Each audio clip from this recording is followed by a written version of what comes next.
Well, the Kyrie Irving era is over in Brooklyn anyway, but for Dallas, it's only beginning. A blockbuster trade reported on Sunday afternoon, and we're with you to break it all down. Welcome into our NBA TV studios. It's game time. I'm Kristen Ledlow. He's Greg Anthony. He's Sean Powell. We do have games to talk about as well, and we are going to eventually. It is a 6-game Sunday. 4 are already underway or wrapping up. But first, the breaking news in basketball. Within days, the Brooklyn Nets have fulfilled Kyrie Irving's trade request. The details, as they've been reported: the Mavericks sending Dorian Finney-Smith, Spencer Dinwiddie, an unprotected 2029 first-round pick, and second-round picks in both 27 and 29 to the Nets in exchange for Irving and Markieff Morris. Ryan McDonough, former NBA executive and Phoenix Suns general manager, joins us now. Ryan, explain the process to me of a player's trade request to its fulfillment and all of what had to happen in the last 48 hours or so. Kristen, I think the contract is really important here in this situation. Kyrie Irving was going to be an unrestricted free agent this offseason, meaning he was going to leave the Brooklyn Nets. He delivered that message over the past few days. And I think that was the final straw for Joe Tsai, the owner, and Sean Marks, the general manager. So they canvassed the league. They talked to all the teams with Kyrie interest. Keep in mind, Brooklyn wants to remain competitive as a championship contender with Kevin Durant on the roster. So I think in Spencer Dinwiddie, they got the best positional replacement they could get for Kyrie Irving. They also got a good role player in Dorian Finney-Smith. And I think part of the reason they did this deal now was the first-round pick they got from Dallas. I wouldn't be surprised if they repackaged that to try to upgrade their team around KD and now Dinwiddie. How about Luka and Kyrie playing together? Is that a deal you would have done? 2 guys you would have put together?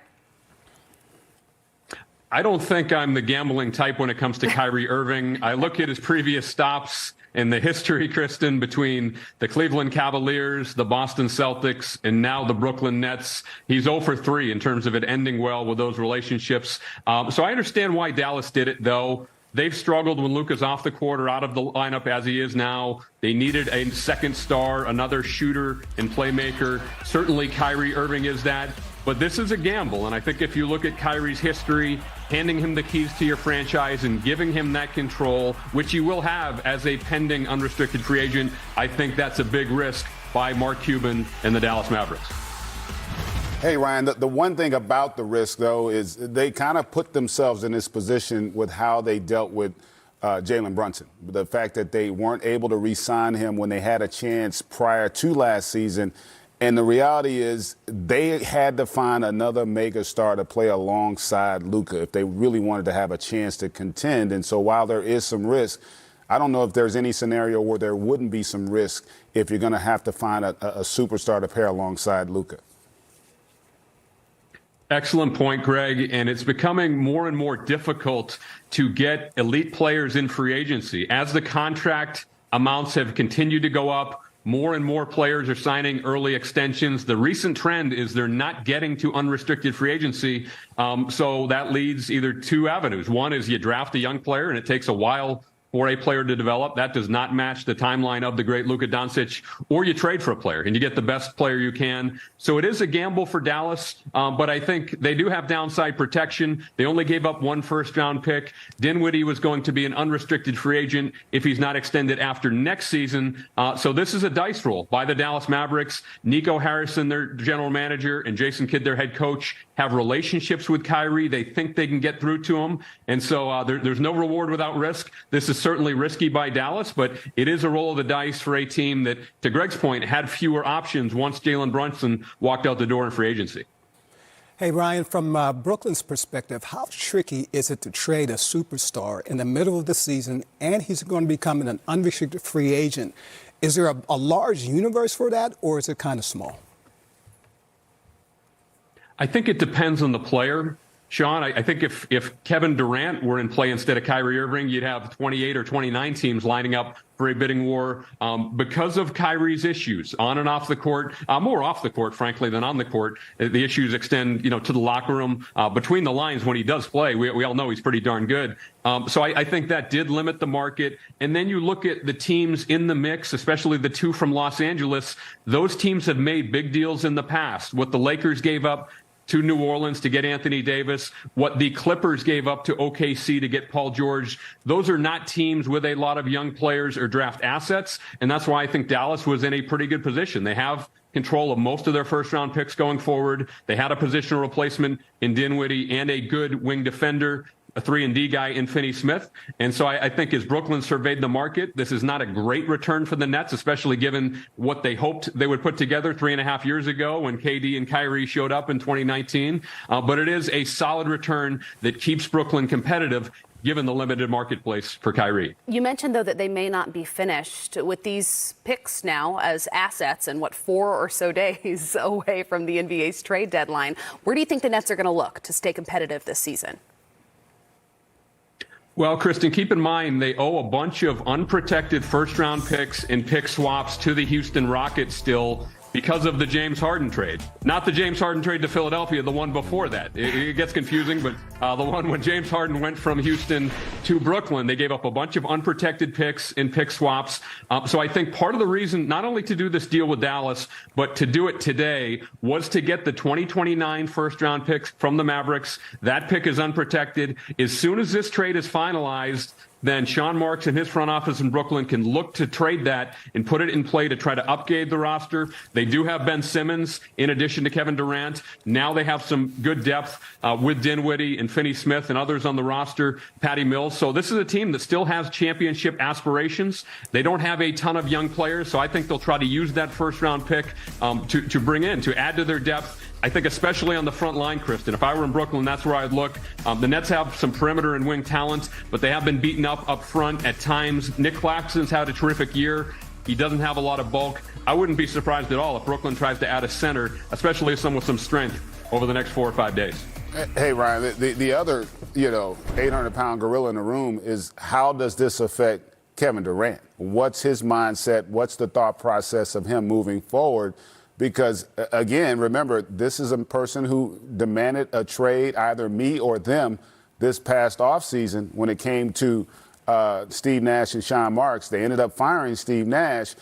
You have to wonder how he's going to deal with this and what his thought process is going to be as they now try to revamp this roster for the umpteenth time in literally the last 13 months.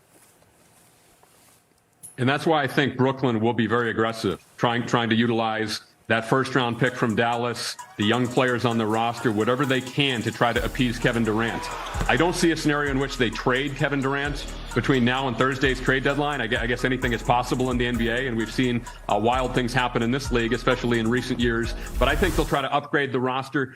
Keep in mind, Kevin Durant's contractual situation is very different than Kyrie Irving's. He signed a 4-year extension that I was down in Atlanta with you guys just before free agency started last year, and we were talking about KD's trade request in late June. They've obviously played half to 2/3 of the season. Durant played great when he was healthy. He's still on the roster. He's still under team control for a number of years. So I think Brooklyn will do whatever they can, Greg, either with that pick, with their young players, with creative trades to try to appease Kevin Durant. They have him under team control for a while, and they want to win with KD because if you let him walk out the door, especially without draft picks and with pick swaps and all that they owe to Houston, it could be a decade or more before you're in a position to get a guy who's as good as Kevin Durant. Ryan, thanks so much for taking the time. You can take your blazer off, but just keep it nearby just in case, because there's no telling how much more we're going to need to call you over the next several days. We'll talk to you soon, undoubtedly. Kristen, for you guys, I'm ready anytime. Call me whenever. Awesome. This conversation can take us down many different avenues. Let's start in Dallas with Luka. He quite obviously needed some help. The team is 0-7 in games that he's sidelined, and now he's got a generational point guard on his team. How do you think that duo will shake out? I think they'll work well. Everywhere Kyrie's been, he's played well. It's never been about the play. Right. The other stuff we can talk about at another time, but in terms of his ability to play, listen, he's going to be the best basketball player that Luka has played with since he's been on the Dallas Mavericks. And that's saying a lot when you factor in Luka's already played in the conference finals. You know, he's gone to a 7th game in the playoffs before, prior to that conference final. So I think the fact that they bring in not just another generational talent, but he's also a dynamic scorer, playmaker.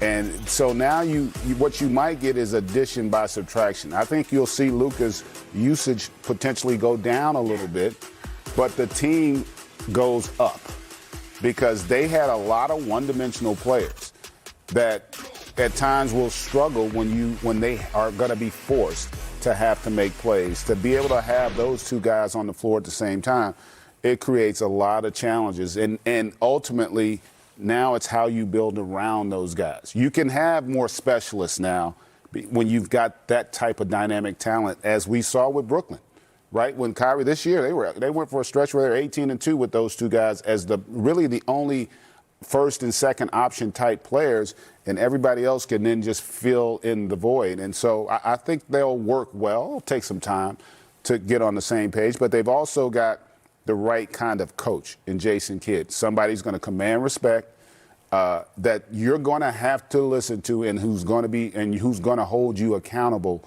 on the court. And so if I'm the Dallas Mavericks, for a team that's always, let's face it, they've been kind of cheap and really conservative over the last several years. That's probably the word they would prefer. Yeah, give Nico Harrison a lot of credit for being bold and going out there. Because, again, you owe it to your best player to give him a real chance. You know, otherwise, he's just going to keep putting up all these historic numbers, but they're going to be empty because you're not really going to be contending for championships unless you have some high-caliber talent to play alongside him. Sean, you've mentioned to me your concerns several times this season about Luka's usage rate. We also were looking at the projected depth chart at this point. How does this move address each of those issues?